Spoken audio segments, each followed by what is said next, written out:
एक स्टूडेंट के नाम से एफआईआर रजिस्टर्ड कर दिए गए। पुलिस आई, उसे गिरफ्तार करके मजिस्ट्रेट के सामने पेश की और 24 आवर्स के अंतर्गत जेल में बंद कर दिए गए।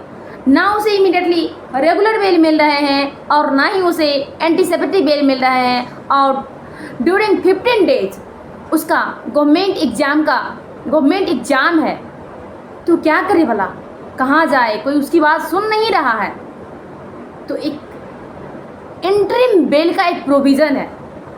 इंटरिम बेल कैसे फाइल करें, इंटरिम बेल कौन कोर्ट सुनेगा, इंटरिम बेल में क्या ग्राउंड है और इंटरिम बेल में कौन कौन से एविडेंस के आधार पे, किस ग्रेविटी के आधार पे आपको इंटरिम बेल ग्रांट किए जाएंगे, ये सारा प्रोविज़न आप जानना चाहते हैं तो इस वीडियो को पूरा देखिए और इसको लाइक कीजिए, सब्सक्राइब कीजिए और उन सारे स्टूडेंट को भेजिए जो कि जेल जा चुके हैं, उनकी लाइफ में सपना है वो गवर्नमेंट एग्ज़ाम दे और अपनी लाइफ को स्टेबल करें। तो उनको ये वीडियो ज़रूर शेयर कीजिए। My name is Kaju Kumar Bharadwaj, my channel name is Radha Krishna knowledge of law. Today topic is interim bell.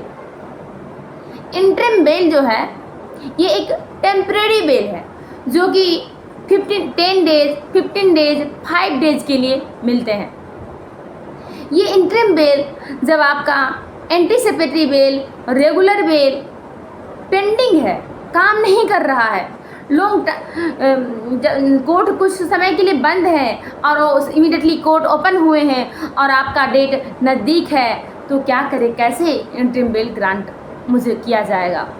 तो इंटरिम बेल आप जैसे कि आपने anticipatory bail court of session में फ़ाइल किया है या हाई कोर्ट में फ़ाइल किया है, या आप रेगुलर बेल मजिस्ट्रेट कोर्ट या कोर्ट ऑफ सेशन या हाई कोर्ट में फ़ाइल किए हैं सेक्शन 480 BNSS या 483 BNSS के तहत, या एंटीसिपेटरी बेल आपने फ़ाइल किया है सेक्शन 482 BNSS के तहत, तो उस बेल पिटीशन में आप ऑनरेबल से मेंशन कीजिए कि ऑनरेबल हमारे स्टूडेंट का एग्ज़ाम है, वो भी 15 डेज़ के अंतर्गत। वो एडमिट कार्ड लगाइए, स्टूडेंट की फ़ोटो लगाइए, उसको कॉलेज की सारा डॉक्यूमेंट दीजिए। आफ्टर डेट ऑनरेबल यदि सेटिस्फाई होते हैं तो बेल ग्रांट कर सकते हैं। इट मीन्स 5 डेज़ के लिए, 10 डेज़ के लिए, जब तक कि आपका एग्ज़ाम हो जाएगा। देन आप फिर से आप कस्टडी में चले जाएंगे। इस कंडीशन के आधार पे आपको 2 सिक्योरिटीज़ लिए जाएंगे और आफ्टर दैट आपको इंटरिम बेल ग्रांट किए जाएंगे। उसमें बेल बॉन्ड में ज़्यादातर आपको रुपए भी चार्ज किए जाएंगे। ड्यूरिंग 5,000 10,000 अमाउंट भी पे करने पड़ेंगे, ताकि ये ना हो कि एग्ज़ाम आपका समाप्त हो गए और आप कोर्ट में हाजिर नहीं हुए या कस्टडी में आप नहीं गए।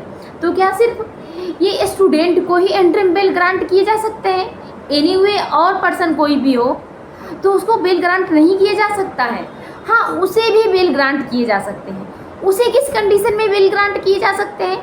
उन्हें जो बेल ग्रांट किए जा सकते हैं वो सीरियस कोई इलनेस है, सीरियस बीमारी है, उसका इलाज जेल में नहीं हो रहा है तो और उनका बेल पेंडिंग है, तो इमीडिएटली कोर्ट को वो रिपोर्ट सेंड करिए, रिपोर्ट की कॉपी लगाइए बेल में और मेंशन करिए कि हमारा जो एक्यूज हैं वो सीरियस बीमारी से, खतरनाक बीमारी से वो बीमार हैं।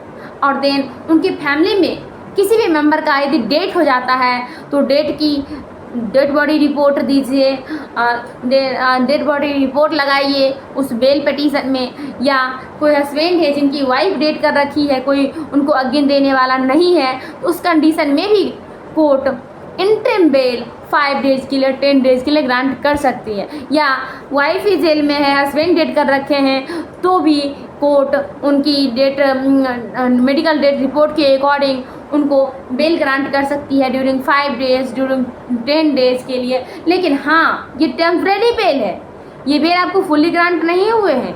इस बेल में आपको कंडीशन अपोज किए जाएंगे और सारे कंडीशन को फुलफिल आपको करना होगा, तभी बेल आपको ग्रांट किए जाएंगे। यदि आप ये कंडीशन को नहीं फुलफिल करते हैं तो बेल आपको नहीं ग्रांट किए जाएंगे। जो आपका एंटीसिपेटरी बेल या रेगुलर बेल आपका चल रहा है उसके अकॉर्डिंग मिलेगा। जो कोर्ट की प्रोसीजर है उस प्रोसीजर को आपको फॉलो करना पड़ेगा।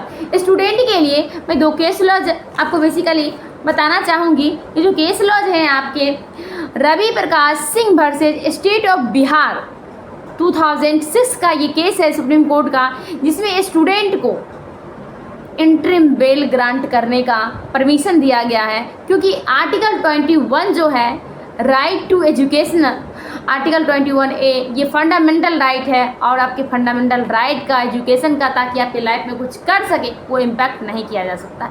एक और केस है state of UP versus Sanjay Kumar 1998 का केस है। इस केस में भी सुप्रीम कोर्ट ने गाइडलाइन दिया है कि स्टूडेंट हैं जो लाइफ में कुछ करना चाहते हैं, तो उनको यदि आप 5 डेज़ के लिए नहीं बेल दे सकते हैं, तो आप एक दिन के लिए, जिस दिन उनका एग्ज़ाम है, गवर्नमेंट एग्ज़ाम, जैसे रेलवे का एग्ज़ाम है, बीएड का एग्ज़ाम है, सीटेट का एग्ज़ाम है, आईएएस का एग्ज़ाम है, बीपीएससी का एग्ज़ाम है, एनीवे कोई भी एग्ज़ाम है, तो आप उन पुलिस कस्टडी के साथ ही आप उनको जाने दीजिए एग्ज़ाम देने के। लेकिन हाँ, एग्ज़ाम देने का उनका राइट है, उनको एग्ज़ाम देने दीजिए, क्योंकि जब तक वो गिल्टी प्रूफ नहीं हो जाते, जब तक प्रूफ नहीं हो जाता कि उसने क्राइम किया है, तब तक कोर्ट में सज़ा देने का ये प्रावधान नहीं है। इसीलिए सुप्रीम कोर्ट ने राइट टू एजुकेशन का जो राइट है, इसे इंटरिम बेल ग्रांट करने के लिए ऑर्डर दिया है। ये आपका राइट है, अपनी राइट को जानिए और अपनी ड्यूटीज़ को फुलफिल कीजिए। कानून, लॉ आपको इतने अधिकार दिए हैं, आप इसे नहीं जानेंगे तो आप ऐसे ही जेल जाएंगे और ऐसे ही अपनी सारी राइट एंड लाइबिलिटीज़ को खो बैठेंगे। अपनी राइट को जानिए, ड्यूटीज़ को फुलफिल कीजिए। Thank you for today. जय हिंद ऑल ऑफ यू।